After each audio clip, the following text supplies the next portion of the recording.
விசுவாசத்திலே நிற்காத எந்த சபையும், விசுவாசத்திலே நிற்காத எந்த குடும்பமும், விசுவாசத்திலே நிற்காத எந்த நபரும் ஆவிக்குரிய வளர்ச்சியிலே ஒரு முன்னேற்றத்தை காண முடியும்.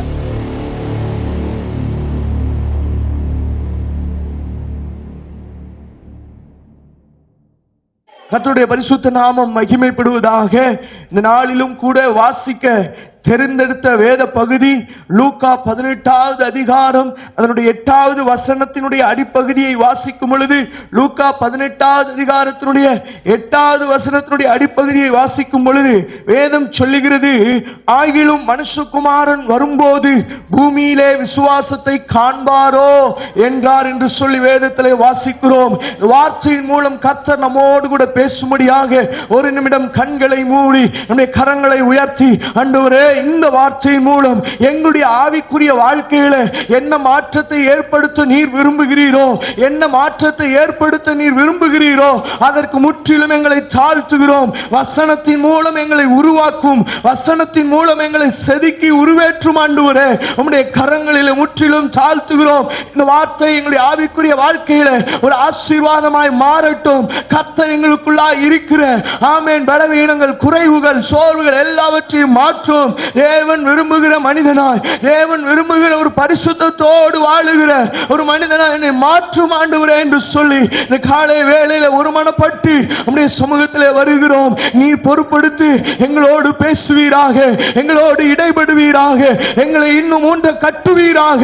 தேவ கரத்திற்குள்ளே தாழ்த்துகிறோம். இயேசுவின் மூலம் வேண்டிக் கொள்கிறோம் பரிசுத்தமுள்ள பிதாவே, ஆமென். அருமையான தேவனுடைய பிள்ளைகளே, இந்த காலை வேளையில கர்த்தர் நம்மோடு கூட பேசுவாராக. விசுவாசித்தவர்களோடு கர்த்தர் பேசுவாராக. விசுவாசத்தை இன்னும் கொஞ்சம் கர்த்தர் உயர்த்துவாராக. நம்மோடு கூட இடைபடுகிற ஆவியானவருக்கு நாம் கொஞ்சம் இடம் கொடுப்போமானால் நிச்சயம் இந்த காலை வேளையில ஆண்டவர் நிறைவாய் நம்மோடு பேசுவார். இந்த இடத்தை விட்டு திரும்பி போகும் பொழுது ஒரு திருப்தியான அனுபவத்தோடு கர்த்தருடைய சத்தத்தை கேட்டேன் என்கிற நிறைவோடு நாம் இந்த காலை வேளையில இந்த இடத்தை விட்டு கடந்து செல்லும்படி கர்த்தர் கிருபை செய்வாராக.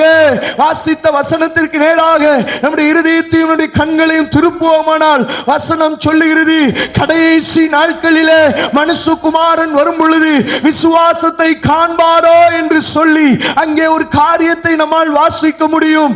ஆண்டவர் சொல்லுகிறார், கடைசி நாட்களிலே விசுவாசத்தோட குறைச்சல், விசுவாச குறைச்சல் உண்டாகும் என்றும் விசுவாச துரோகம் நேரிடும் என்றும் ஆண்டவர் முன்னறிவிப்பாய் சீசர்களிடத்திலே சொல்லுகிறார். இந்த விசுவாச குறைச்சல் என்பது கிறிஸ்தவத்தில் உள்ள ஆவிக்குரியவர்களுக்கு ஒரு பெரிய ஆபத்து.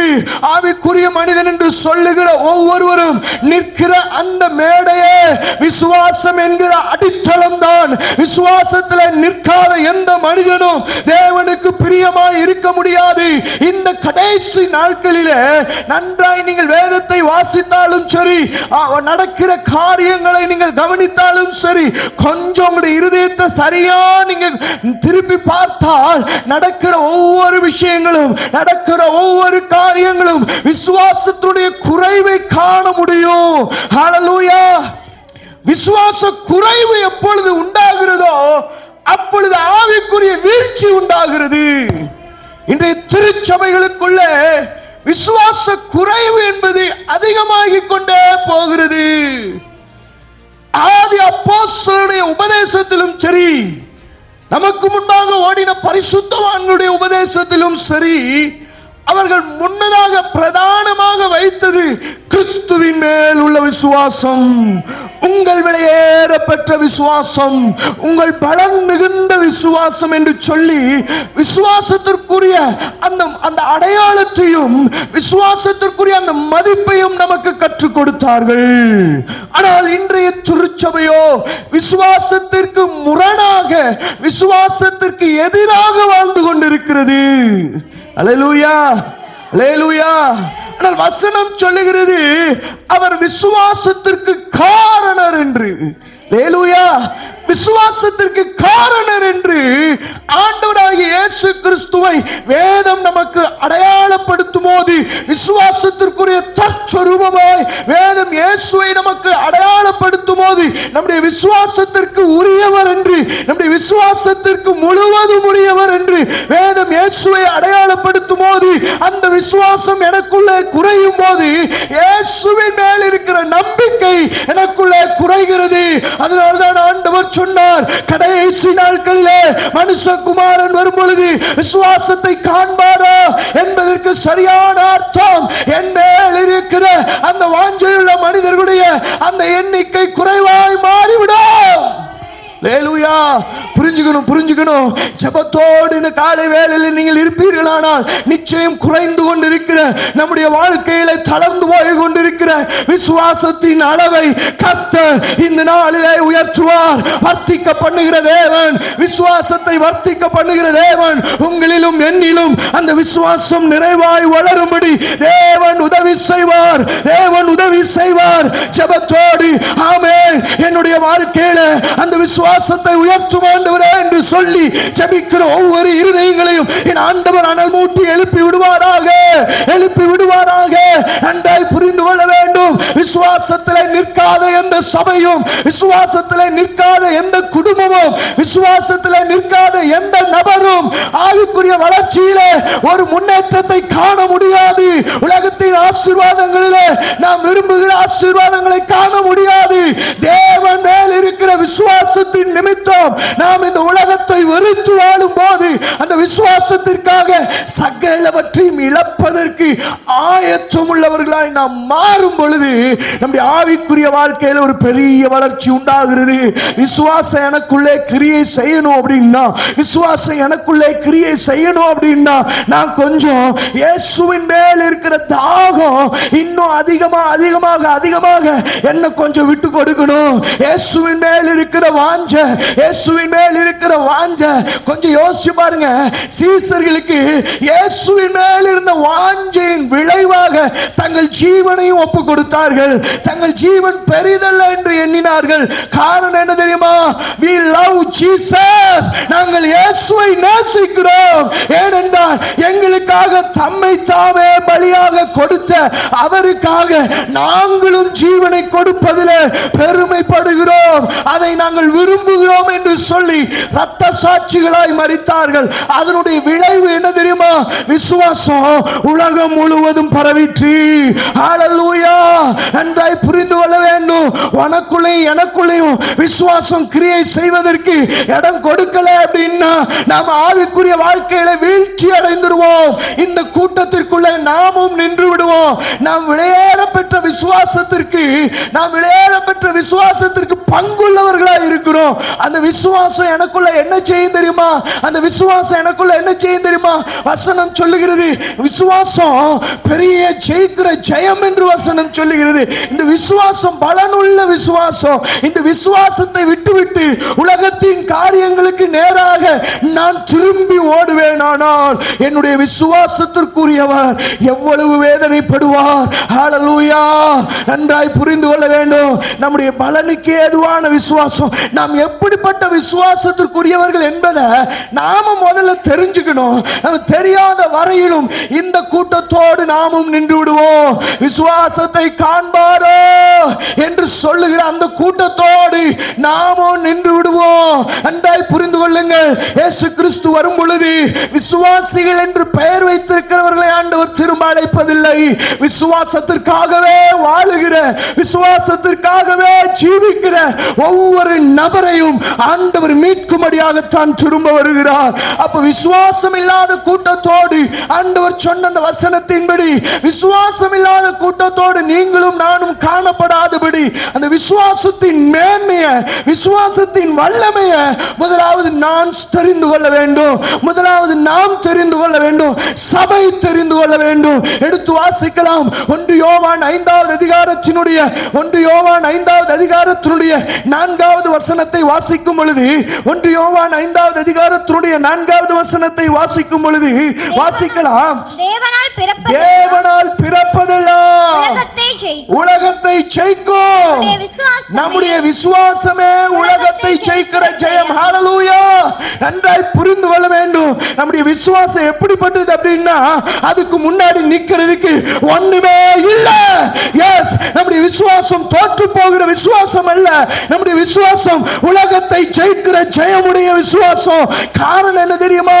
அந்த விசுவாசம் எனக்குள்ளே வருவதற்கு காரணம் என்ன தெரியுமா? நான் கிறிஸ்துவுக்குள்ளே பிறந்திருக்கிறேன். கிறிஸ்துவுக்குள்ளே பிறந்திருக்கிறேன். தேவனால் தெரிந்து கொள்ளப்பட்டவன் உலகத்தை ஜெயிக்கிறான். தேவனால் தெரிந்து கொள்ளப்பட்டவன் சூழ்நிலையை ஜெயிக்கிறான். தேவனால் தெரிந்து கொள்ளப்பட்டவன் எல்லாவற்றையும் எதிர்த்து போராடி ஜெயம் பெற்றுக் கொள்ளுகிறான். காரணம் என்ன தெரியுமா? அவனுக்குள்ளே விசுவாசத்தை ஆரம்பித்தவர் உண்டு. அவனுக்குள்ளே விசுவாசத்தை ஆரம்பித்தவர் பெரியவர். அவனுக்குள்ளே விசுவாசத்தை தொடங்கி வைத்தவர் பெரியவர். ஹல்லேலூயா. எல்லாம் புரிஞ்சுக்கணும். இவ்வளவு பலனுக்கே அதுவான விசுவாசம். இந்த விசுவாசத்திற்கு முன்னாடி செங்கடலால நிக்க முடியல. இந்த விசுவாசத்திற்கு முன்னாடி வனாந்தரத்தால நிக்க முடியல. இந்த விசுவாசத்திற்கு முன்னாடி நன்றாய் புரிந்து கொள்ள வேண்டும், நன்றாய் புரிந்து கொள்ள வேண்டும். இந்த விசுவாசத்திற்கு முன்னதாக சேனைகளால நிற்க முடியல. இந்த விசுவாசத்திற்கு முன்னதாக சத்துருவால நிற்க முடியாது. அப்படிப்பட்ட விசுவாசத்தை உடையவர்களாகி நீங்களும் நானும் இன்னைக்கு எப்படி இருக்கிறோம்? திருச்சபை எப்படி இருக்குது? ஆண்டவருடைய பிள்ளைகள் எப்படி இருக்கிறார்கள்? ஆண்டவருடைய குடும்பங்கள் எப்படி இருக்கிறது என்பதை நாம் சற்று நிதானித்து ஆராய்ந்தோமானால் விசுவாசத்திற்கு தூரமாய் நிற்கிற ஒரு அவல நிலைதான் இன்றும் காணப்படுகிறது. விசுவாசத்தினாலே ஓடினவர்கள் கூட்டம் இன்றைக்கு குறைந்து கொண்டே வருகிறது. ஆனாலும் எலியாவை போல ஏங்கிக் கொண்டிருக்கிற ஒரு கூட்டம் இருந்தாலும் ஆண்டவர் சொல்லுகிறது ஒன்றே ஒண்ணுதான். இல்லப்பா, ஒரு கூட்டம் இருக்கு, ஒரு கூட்டம் இருக்கு. விசுவாசத்துல நிக்கிற ஒரு கூட்டம் இருக்கு. விசுவாசத்துல சாதிக்கிற ஒரு கூட்டம் இருக்கு. சாத்தியம் இல்லாததை சாத்தியமாக்கக்கூடிய விசுவாசத்தோடு வாழுகிற ஒரு கூட்டம் இன்றும் இருக்கிறது. ஹல்லேலூயா. ஆமா, இன்றைய திருச்சபை விசுவாசத்தை ஏளனம் செய்கிறவர்களாய் மாறிவிட்டார்கள். விசுவாசத்தை ஏளனம் செய்கிறவர்களாய் மாறிவிட்டார்கள். நல்லா புரிஞ்சுக்கணும், நல்லா புரிஞ்சுக்கணும். விசுவாசத்தோடு மோசே பார்வோனிடம் பேசுகிறான். ஆண்டவர் சொன்னார், இந்த ஜனங்களை பிரித்தெடுத்து நான் காண்பிக்கிற தேசத்திற்கு, அந்த ஆசீர்வாதம் உள்ள தேசத்திற்கு, பாலும் தேனும் ஓடுகிற தேசத்திற்கு அழைத்து போ என்று சொன்ன ஒரே ஒரு சொல்லை விசுவாசித்து பார்வோனிடம் போய் ஒரு பெரிய யுத்தத்தை நடப்பிக்கிறான். ஆவிக்குரிய யுத்தம். நல்லா புரிஞ்சுக்கணும், ஆவிக்குரிய யுத்தம். இந்த யுத்தத்தின்படி பார்த்தா மோசே என்கிற தனி மனிதன். இன்னும் ஒரு காரியத்தை சேர்த்துக்கிட்டோம் அப்படின்னா அவனோடு கூட ஒரு ஆரோன் என்கிற ஒரு மனிதன் இருக்கிறான், அவ்வளவுதான். ஆனால் பார்வோன் என்கிறவன் ஒரு பிரம்மாண்ட ராஜ்யத்திற்குரிய அதிபதி. அல்லேலூயா. விசுவாசத்துடைய வல்லமையை நம்ம புரிஞ்சுக்கணும் இல்லையா? விசுவாசம் எப்படிப்பட்டது என்று நம்ம புரிஞ்சுக்கிட்டா மட்டும்தான் யுத்த காலத்திலே நம்மால் ஜெயிக்க முடியும். அல்லேலூயா. அவர்களோடு இருக்கிறதை காட்டிலும் நம்மோடு இருக்கிறவர்கள் அதிகம். ஏன்னா நம்ம கூட இருக்கிறது கர்த்தர். அல்லேலூயா. நல்லா புரிஞ்சுக்கணும். ரெண்டு பேர் தான் விசுவாசத்தோடு தேவன் தங்களுக்கு சொன்ன வார்த்தையின் அந்த பலத்தோடு போய் நிற்கிறார்கள். யாரோடு தெரியுமா? ராஜ்யத்தை ஆளுகிற அதிபதியோடு. ஒரே ஒரு விஷயம்தான், தங்கள் கொண்டிருக்கிற அந்த விசுவாசம் வல்லமை உள்ளது. அது ராஜ்யத்தை அசைக்கக்கூடியது. அந்த ராஜ்யத்தின் சட்டங்களை மாற்றக்கூடியது. அது ராஜ்யத்தை தலைகீழாய் மாற்றக்கூடியது. அல்லேலூயா. விசுவாசம் எப்படிப்பட்டது பாத்தீங்களா? என் விசுவாசம் உலகத்தை ஜெயிக்கிற ஜெயம். அல்லேலூயா. இப்படிப்பட்ட விசுவாசத்தை ஏளனம் பண்ணுகிற கூட்டம் இன்னைக்கு உண்டு, உண்டு. ஏனென்றால் அவர்கள் விசுவாசத்தை குறித்த அறிவில்லாதவர்கள், விசுவாசத்தை குறித்த தெளிவில்லாதவர்கள். அவர்களுடைய பார்வை அப்படிதான் இருக்கும். நல்லா புரிஞ்சுக்கணும், நல்லா புரிஞ்சுக்கணும், நல்லா புரிஞ்சுக்கணும்.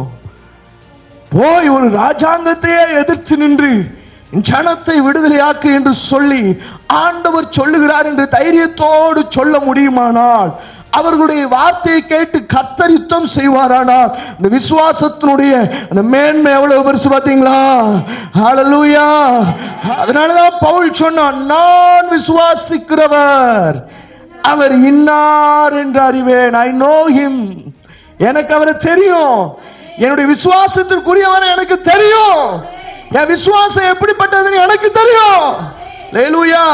திருச்சபை தன்னுடைய விசுவாசத்தை அறிந்து கொள்ள வேண்டும். தனி நபர்கள் தன்னுடைய விசுவாசத்தை அறிந்து கொள்ள வேண்டும்.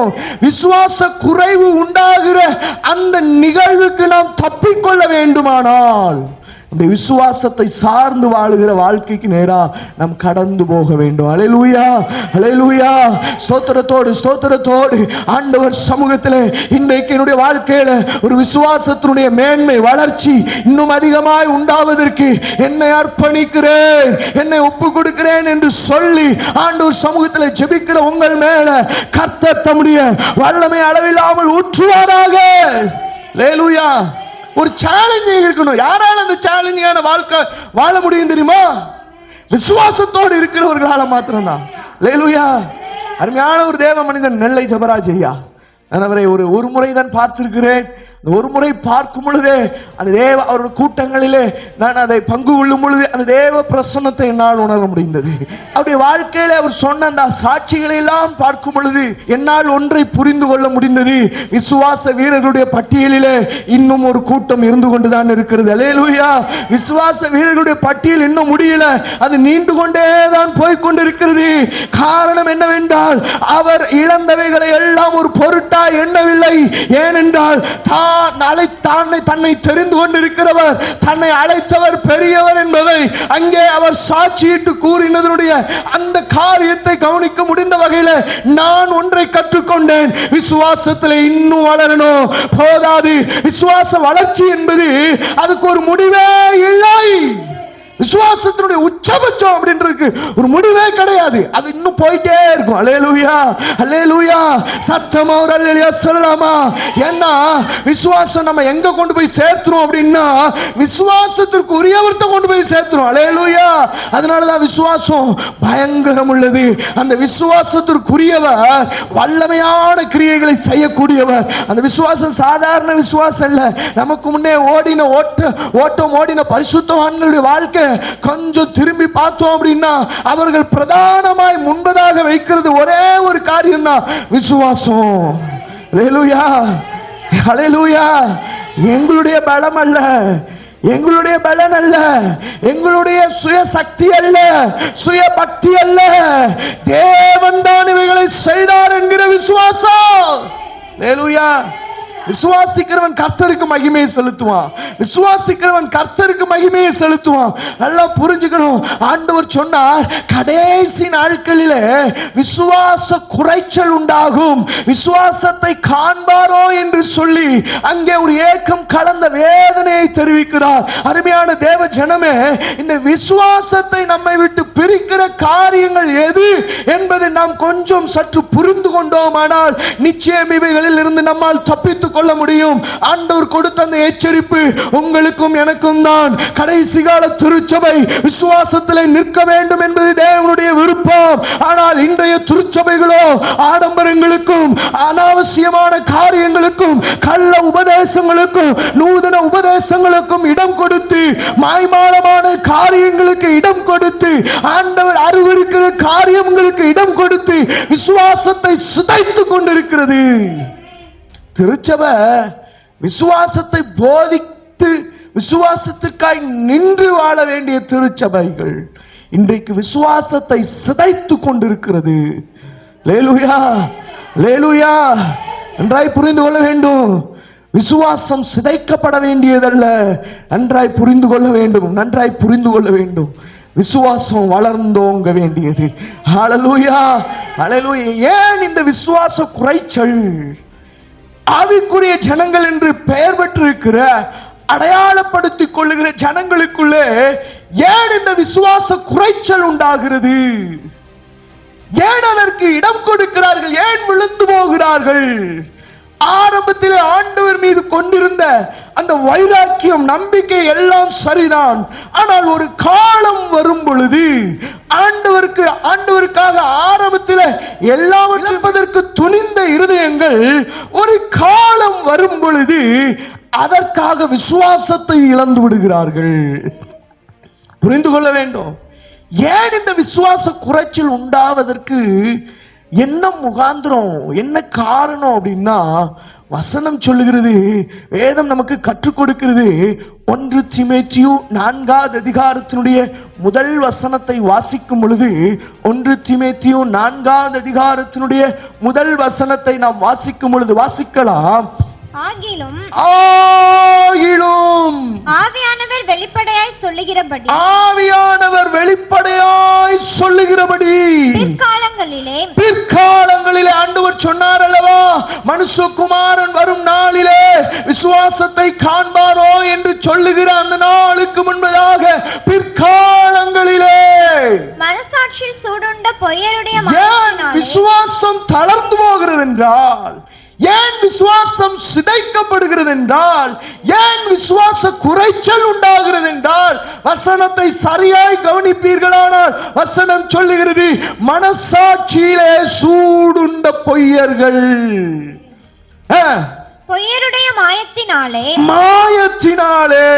சிலர் வஞ்சிக்கிற ஆவிகளுக்கும் பிசாசுகளின் உபதேசங்களுக்கும் செவி கொடுத்து விசுவாசத்தை விட்டு விலகி போவார்கள். புரிந்து கொள்ளணும். ஏன் விசுவாச குறைச்சல் உண்டாகிறது, ஏன் விசுவாசத்தை விட்டு வழிவிலகி போகிறோம் என்றால், வசனம் சொல்லுகிறது, சிலருடைய மாயத்தினாலே. இன்னைக்கு ஒரு கூட்டம் இருக்கு, அவர்கள் இஷ்டத்தின்படியான ஆராதனை, தேவன் அருவருக்கிற காரியங்களை சபைகளுக்குள்ளே செய்துவிட்டு அதை நியாயப்படுத்துகிற ஒரு கூட்டம் இருக்கு. நியாயப்படுத்துகிற ஒரு கூட்டம் இருக்கு. உலகம் எல்லாம் இன்றைக்கு பலிபீடத்துல வந்து நிக்குது அவர்களுடைய ஆராதனையில. உலகம் எல்லாம் இன்றைக்கு பலிபீடத்துல வந்து நிக்குது அவர்களுடைய ஆராதனை. அவர்கள் அதற்கு சொல்லுகிற காரணம் அவர்களுக்கு நியாயமாய் தெரிகிற அருவருப்பான காரணம். நன்றாய் புரிந்து கொள்ள வேண்டும். வசனம் சொல்லுகிறது, பிற்காலங்களிலே மனசாட்சியிலே சூடுண்ட பொய்யர்கள்.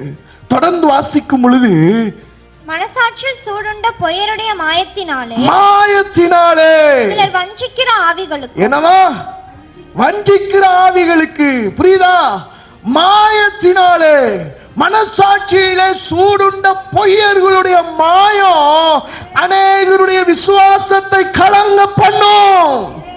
அவர்களை அடையாளம் கண்டுகொள்ள வேண்டிய திருச்சபை இன்றைக்கு அவர்களை சார்ந்து நின்று பரிதபிக்கிறது. அல்லேலூயா, அல்லேலூயா. நல்லா புரிஞ்சுக்கணும். அடையாளம் கண்டுகொள்ள வேண்டிய திருச்சபை அவர்களோடு இணைந்து கொண்டது. அவர்களோடு வாழ்க்கை வேற மாதிரி இருக்கு, ஆனா ஆராதனை வேற மாதிரி இருக்கு. இதை கண்டு புரிந்து கொள்ள முடியாத திருச்சபைகள் இன்றைக்கு அநேகம். அவர்களை கூட்டு பயன்படுத்துவது, அவர்களை முன்னிறுத்துவது, அவர்களை பிரபலப்படுத்துவது, அவர்களை பிரதானப்படுத்துவது என்கிற வேலையை செய்து கொண்டிருக்கிறது. அல்லேலூயா. ஆண்டவர் அருவருக்கிற காரியத்தை செய்கிற ஒரு மனிதனை எப்படி நம்மால் அங்கீகரிக்க முடியும்? எப்படி அங்கீகரிக்க முடியும்? வசனம் சொல்லுகிறது, மனசாட்சியிலே சூடுண்ட பொய்யருடைய மாயத்தினால் வஞ்சிக்கப்பட்ட கூட்டம் இது. வஞ்சிக்கப்பட்ட கூட்டம் இது. அதனாலதான் தாங்கள் வஞ்சிக்கப்பட்டதை அறிந்து கொள்ளாமல் அவர்களை பிரதானப்படுத்துகிறது. தாங்கள் வஞ்சிக்கப்பட்டதை அறிந்து கொள்ளாமல், விசுவாசம் சேதப்பட்டதை அறிந்து கொள்ளாமல் அவர்கள் பின்னே செல்கிறது. புரிஞ்சுக்கணும். அதோட முடிக்கல வசனம். வஞ்சிக்கிற ஆவிகளுக்கும் பிசாசின் உபதேசங்களுக்கும் செவி கொடுத்து எதை விட்டுட்டு போறாங்களா? விசுவாசத்தை விட்டுட்டு போறாங்களா? விசுவாசத்தை. அல்லேலூயா. விசுவாசத்தை விடுவதற்கு பிரதானமாய் நிற்கிற ஒரு காரியம் என்ன தெரியுமா? வஞ்சிக்கிற உபதேசம். வஞ்சிக்கிற உபதேசம். எப்படி வேண்டுமானாலும் வாழலாம் என்று சொன்னால் அது வஞ்சிக்கிற உபதேசம். எது வஞ்சிக்கிற உபதேசம்? உலகத்தின் கிரியைகளுக்கு தங்களை ஒப்பு கொடுத்து விட்டு எப்படி வேண்டுமானாலும் வாழலாம், கர்த்தர் நமக்காக மரித்திருக்கிறார் என்று சொல்லி உன்னை கலங்க பண்ணினால் அது வஞ்சிக்கிற உபதேசம். பொருளாசையை குறித்து அது ஒரு தவறில்லை என்று சொல்லி உபதேசிக்கிறார்களா? வஞ்சிக்கிற உபதேசம். ஆலயத்திற்குரிய முக்கியத்துவத்தை உன்னை விட்டு அகற்றி, ஜெபத்திற்குரிய முக்கியத்துவத்தை உன்னை விட்டு அகற்றி உபதேசிக்கிறது வஞ்சிக்கிற உபதேசம். அல்லேலூயா. புரிந்து கொள்ள வேண்டும். இவர்களுடைய அந்த கள்ள உபதேசங்களுக்கு சபை விலகி காப்பாற்றிக் கொள்ளணும். கள்ள உபதேசங்களுக்கு சபை தன்னை தனி நிறுத்தி கொள்ளணும். தனி நிறுத்தி காத்து கொள்ள வேண்டிய அவசியத்தில் கடைசி கால திருச்சபைகள் உண்டு. அருமையான தேவனுடைய ஜனமே, கடைசி கால திருச்சபை, கடைசி கால திருச்சபை இன்றைக்கு அநேக விஷயங்களில் இருந்து தன்னை காத்து கொள்ள வேண்டியது அவசியம்.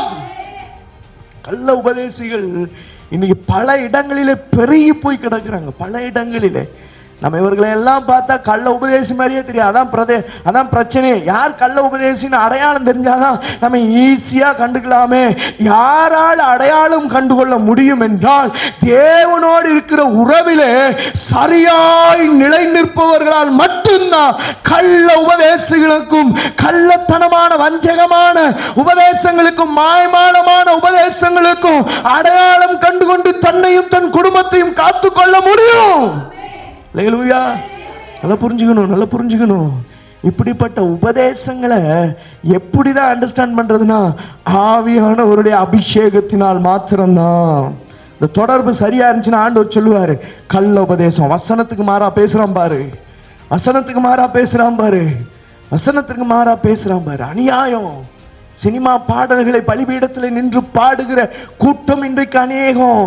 அநியாயம், அக்கிரமம், அருவருப்பு, தேவன் அருவருக்கிற காரியம். அதற்கு அவர்கள் நியாயமான எவ்வளவு காரணம் சொன்னாலும் அதை கர்த்தர் அருவருக்கிறார். இது பரிசுத்தம் உள்ளது. பலிபீடம் பரிசுத்தம் உள்ளது.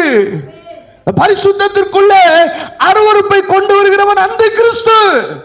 கடைசி நாட்களில் ஆலயம் கட்டப்பட்ட பின்பு பலிபீடத்திலே அருவருப்பை கொண்டு வந்து பலியிடுவான். அவன் தான் அந்த கிறிஸ்து. அதைத்தான் இவர்களும் செய்கிறார்கள். இவர்கள் இப்பொழுதே செய்து கொண்டிருக்கிறார்கள். காரணம், இவர்களுடைய ஆவி அந்த கிறிஸ்துவின் ஆவி. விசுவாசத்தை சிதறடிக்கிற கூட்டம். இடரலா இருக்கிறவர்களுக்கு ஐயோ என்று வேதம் சொல்லுகிறது. ஆமென். கிதியோன்கள் எழும்புவார்களாக. அல்லேலூயா. கிதியோன்கள் எழும்புவார்களாக, யோசுவாக்கள் எழும்புவார்களாக, மோசேக்கள் எழும்பட்டும். வைராக்கியமாய் நிற்கக்கூடிய ஒரு கூட்டம், ஆண்டவருக்காய் நிற்கக்கூடிய ஒரு கூட்டம் எழும்பட்டும். அல்லேலூயா. புரிஞ்சுக்கணும். ஆண்டவர் சொன்னாரு, எப்பா வஞ்சிக்கிற மனசாட்சியில் அவர்களுக்கே சூடுண்டு போனது. அவங்களுக்கு மனசாட்சியே இல்லை. மனசாட்சியில செத்தவர்கள், மனசாட்சியில செத்த அவர்களுடைய உபதேசம் மாய்மாலமானது. அவர்களுடைய உபதேசம் வஞ்சனை உள்ளது என்று வேதம் நமக்கு அடையாளம் காட்டுகிறது. வாழ்க்கையை ஒரு மாதிரி வாழ்ந்து கொண்டு ஆனால் காண்பிக்கிறதோ பரிசுத்தவான் என்கிற தோரணையோடு காண்பிக்கிற அந்த கூட்டத்தினுடைய வாழ்க்கை எல்லாம், உபதேசங்கள் எல்லாம் வஞ்சிக்கிற அனுபவம் உள்ளது. அல்லேலூயா. புரிந்து கொள்ளணும். அதனால்தான் ஆண்டவர் எச்சரிப்பாய் கொடுத்தார், இவர்கள் உன்னுடைய விசுவாசத்தை தகர்த்து விடுவார்கள். அதாவது நம்ம வாசிக்கிறோம், அதே 1 தீமோத்தேயு 6வது அதிகாரத்தினுடைய 10வது வசனத்தை வாசிக்கும் பொழுது, 1 தீமோத்தேயு 6வது அதிகாரத்தினுடைய 10வது வசனத்தை வாசிக்கும் பொழுது, பண ஆசை எல்லா தீமைக்கும் வேறாய் இருக்கிறது. சிலர் அதை இச்சித்து விசுவாசத்தை விட்டு வழுவி அநேக வேதனைகளினாலே தங்களை உருவ குத்திக் கொண்டிருக்கிறார்கள். அன்றாய் புரிந்து கொள்ள வேண்டும். இரண்டாவது விசுவாசத்தை தகர்க்கிற மிக பிரதானமான காரியம் எது தெரியுமா? பணாசை, பொருளாசை என்கிற அந்த பணாசை என்கிற காரியம் உன்னுடைய வாழ்க்கையில நுழைஞ்சிருச்சு அப்படின்னா கள்ள உபதேசங்களுக்கு நீ ஈஸியா செவி கொடுத்துருவ. அல்லேலூயா. போதும் என்கிற மனதோடு வாழ தெரிஞ்சிருச்சுன்னா உன் வாழ்க்கை ஆசீர்வாதம் உள்ளதா இருக்கும். போதும் என்கிற மனதோடு வாழ நீ பழகிக்கிட்டேன்னா உன் வாழ்க்கை ஆசீர்வாதம் உள்ளதா இருக்கும். தேவன் அதைத்தான் விரும்புகிறார். அதனாலதான் நமக்கு ஜெபத்தை சொல்லிக் கொடுக்கும் பொழுது கூட அவர் சொன்னார் அல்லவா, அன்றன்றுள்ள ஆகாரத்தை எனக்கு தாரும். போதும். அது உண்ண உணவும், இருக்க இடமும், உடுத்த ஒரு நல்ல உடை இருந்தா போதும். அதுதான் ஆசீர்வாதம். இதுக்காக நீ தேடி ஓடணும்னு அவசியம் இல்லை. முதலாவது தேவனுடைய ராஜ்யம். பிற்பாடுதான் இவைகள் எல்லாம் உனக்கு கூட கொடுக்கப்படும்பா. நீ இதை தேடி ஓடணும்னு அவசியம் இல்லை. பணாசை உன் விசுவாசத்தை என்ன பண்ணும் அப்படின்னா சீர்குலைச்சிரும். வசனம் அப்படித்தானே சொல்லுது, வாசிச்சோம் இல்லையா? என்ன சொல்றாரு? பணாசை எல்லா தீமைக்கும் வேறாய் இருக்கிறது, சிலர் அதை இச்சித்து விசுவாசத்தை விட்டு வழுவி போகிறார்கள்.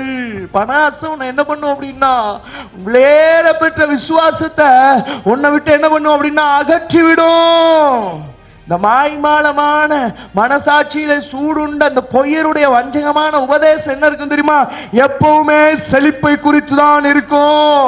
நீ புரிஞ்சுக்கணும், செழிப்பை குறித்து இருந்துருச்சு அப்படின்னா அதுதான் பண ஆசையை உண்டு பண்ணும். செழிப்பை குறித்து இருந்துருச்சு அப்படின்னா உன் விசுவாசத்தை தகர்த்து போடுகிற உபதேசம் அது.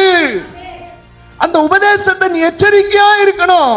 வசனம் சொல்லுகிறது, பண ஆசை எல்லா தீமைக்கும் வேற இருக்குது. எல்லா தீமைக்கும் அதுக்கு ஒண்ணு விதிவிலக்கே கிடையாது. தீமை எல்லாத்துக்கும் வேற எதுனா பண ஆசை. அந்த பணத்தை பிரசங்கிக்கிற, அந்த பணத்தை உபதேசிக்கிற ஒரு கூட்டத்தை நீ அடையாளம் கண்டுகொள்ள வேண்டும். பணம் தான் என்று பிரசங்கிக்கிற மக்களிடம் சுரண்டு கொண்டிருக்கிற அந்த கூட்டத்தை அடையாளம் கண்டுகொள்ள வேண்டும். கர்த்தர் அவர்களை அருவருக்கிறார். புரிந்து கொள்ள, விசுவாசத்தை உடைக்கக்கூடிய விஷயம் பண ஆசை. எந்த சூழ்நிலையும் அருமையான ஒரு பரிசுத்தவான் என்னிடத்தில் கற்றுக் கொடுத்த ஒரு விஷயம். ஒரு காலம் பணம் கேட்காத, உன்னுடைய தேவை என்னவோ அந்த காரியத்தை ஆண்டவர் சந்திங்கன்னு சொல்லி கேளு. அது பொருளா கூட கேளு, பணமா கேட்காதுன்னு சொல்லி கொடுத்தாரு. அல்லேலூயா, ஆமென், அல்லேலூயா. ஏன்னா ஒண்ணு புரிஞ்சுக்கணும், நாம பணத்தை கேட்கறதுக்கு பதிலா ஆண்டவருக்கு நம்ம என்ன தேவையோ அதை கேட்டுட்டா போதும், ஆண்டவர் செஞ்சிருவார். அல்லேலூயா. நம்ம அதை விட்டுட்டு பணத்தை வாங்கிட்டு அந்த பணம் கையில வந்தோடனே இதை செய்யலாமா அதை செய்யலாமா என்று யோசித்து, பணத்தை குறித்து வச்சிருக்கிறோமே இதுல கொஞ்சம் நம்ம எடுத்துக்கலாமான்னு யோசித்து தவறி போகிறதை காட்டிலும் என்ன தேவையோ அதை நீரே சந்தித்து விடும் ஆண்டவரே என்று சொல்லி ஜெபிக்க பழகி கொண்டார். அதுதான் ஒரு பெரிய ஆசீர்வாதம். அல்லேலூயா. பண ஆசைக்கு விலகி தன்னுடைய பரிசுத்த வாழ்க்கையை காத்துக்கொள்ளுகிற மனுஷர்கள் பாக்கியவான்கள். ஹல்லேலூயா. நன்றாய் புரிந்து கொள்ள வேண்டும், நன்றாய் புரிந்து கொள்ள வேண்டும். உலகம் நம்மளை வஞ்சிக்கிறது பணத்தால தான் அதிகம் வஞ்சிக்கும் இல்லையா? அந்த பொருளாசையினால தான் அதிகம் வஞ்சிக்கும் இல்லையா? ஆமா. உலகத்தின் சகல மகிமையும் ஆண்டவராகிய இயேசு கிறிஸ்துவிட்ட கொண்டு வந்து பிசாசு காமிச்சான். இவைகள் எல்லாம் எனக்கு கொடுக்கப்பட்டு இருக்கிறது, எனக்கு இஷ்டமானவன். புரியுதா? அந்த வார்த்தையை நீங்க நல்லா கவனிச்சீங்கன்னா புரியும். எனக்கு இஷ்டமானவனுக்கு இவைகளை எடுத்து வாசிக்க. லூக்கா நற்செய்தி புத்தகம் 4வது அதிகாரத்தினுடைய 6வது வசனத்தை வாசிக்கும் பொழுது, இவைகள் எல்லாவற்றின் மேலும் உள்ள அதிகாரத்தையும் இவைகளின் மகிமையும் உமக்கு தருவேன்.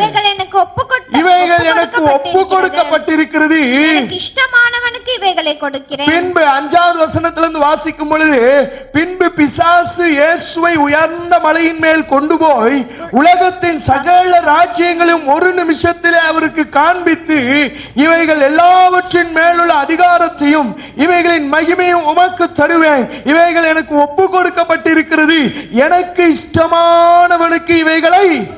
புரியுதா? பொருளாசை குறித்து, பொருட்களை குறித்து, பணத்தை குறித்து, செழிப்பை குறித்து அதிகமாய் பிரசங்கிக்கிறான் என்றால் அவன் பிசாசுக்கு ஊழியன். அல்லேலூயா. அவன் பிசாசுக்கு உரியவன். வசனம் அழகா இருக்கு பாருங்க. எனக்கு இஷ்டமானவனுக்கு இவைகள் எல்லாம் கொடுக்கிறேன், எனக்கு இஷ்டமானவனுக்கு. அல்லேலூயா. பணம் தேவைதான், எல்லாத்துக்கும் தேவைதான். அது ஒரு நாளும் நம்முடைய பிரதானமா நின்றக்கூடாது. அல்லேலூயா.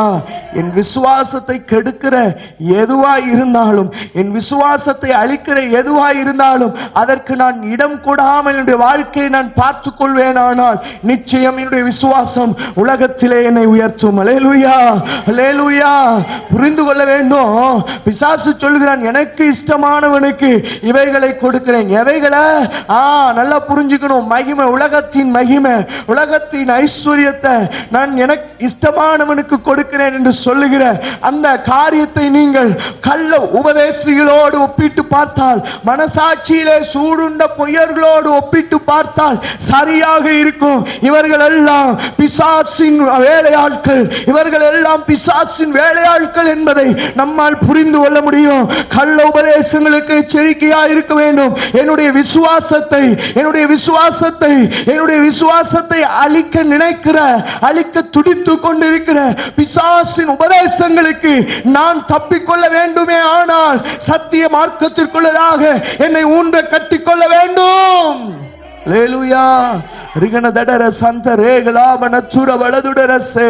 ஆண்டவர் அதனால் தான் சொன்னார், கடைசி நாட்களிலே விசுவாசத்தை மனுஷகுமாரன் காண்பாரோ, மனுஷகுமாரன் வரும் பொழுது விசுவாசத்தை காண்பாரோ என்று சொல்லி அங்கே ஒரு அறைகூவலை விட்டார். நன்றாய் புரிந்து கொள்ள வேண்டும். திருச்சபை விசுவாசத்தை காக்க வேண்டும், திருச்சபை விசுவாசத்தை பரப்ப வேண்டும், திருச்சபை விசுவாசத்திற்காக வாழ வேண்டும், திருச்சபை விசுவாசத்தினாலே நிலை நிற்க வேண்டும். இந்த அஸ்திவாரத்தை உடைக்கிற எந்த காரியத்திற்கும் திருச்சபை இடம் கொடுக்க கூடாது. அல்லேலூயா. ஆமென். கர்த்தருடைய பரிசுத்த நாமம் மகிமைப்படுவதாக. இந்த விசுவாசத்தில் நின்று ஜெயித்தவர்கள் அதிகம், இந்த விசுவாசத்தில் நின்று சாதித்தவர்கள் அதிகம், இந்த விசுவாசத்திற்காக தன்னுயிரை கொடுத்து பெரிய ஆசீர்வாதங்களை கொண்டு வந்தவர்கள் அதிகம், இந்த விசுவாசத்திற்காக தங்களுடைய வாழ்க்கையை அர்ப்பணித்து தேவனை வெளிப்படுத்தினவர்கள் அதிகம். இன்றைக்கு அந்த சூழ்நிலை எல்லாம் மாற்றிக்கொண்டிருக்கிற, அதை அழித்து கொண்டிருக்கிற ஒரு கூட்டம் பக்க வழியாய் எழும்பி வந்து கொண்டிருக்கிறது. நன்றாய் புரிந்து கொள்ள வேண்டும். அதனாலதான் யூதா எழுதும் போது பொதுவான விசுவாசத்தை குறித்து நான் உங்களுக்கு எழுதுகிறேன். பக்க வழியாய் நுழைந்த கள்ள சகோதரர்கள், உங்கள் பந்தியிலே அமர்ந்திருக்கிற கள்ள சகோதரர்களை குறித்து நீங்கள் எச்சரிக்கையாய் இருங்கள். இவர்கள் தண்ணீரற்ற மேகங்கள், காற்றிலே அடைபட்டு வருகிற நுரை தள்ளுகிற அலைகள், ஓயா பொய்யர்கள் என்று சொல்லி வேதம் அவர்களை அடையாளப்படுத்துகிறது. இப்படிப்பட்டவர்களை விட்டு விலகு என்று எச்சரிக்கிறது. நம்முடைய விசுவாசத்தை கெடுக்கிற, நம்முடைய விசுவாசத்தை தகர்க்கிற யாரா இருந்தாலும் சரி, அவர்களை விட்டு இன்றே விலகு. விசுவாசத்திற்குரியவர் உன்னை உயர்த்துவார். உன் விசுவாசத்திற்கு காரணர் உன்னை வழி நடத்துவார். உன் விசுவாசத்திற்கு உரியவர் உன்னை இன்னும் அதிகமாய் உயர்த்துவார்.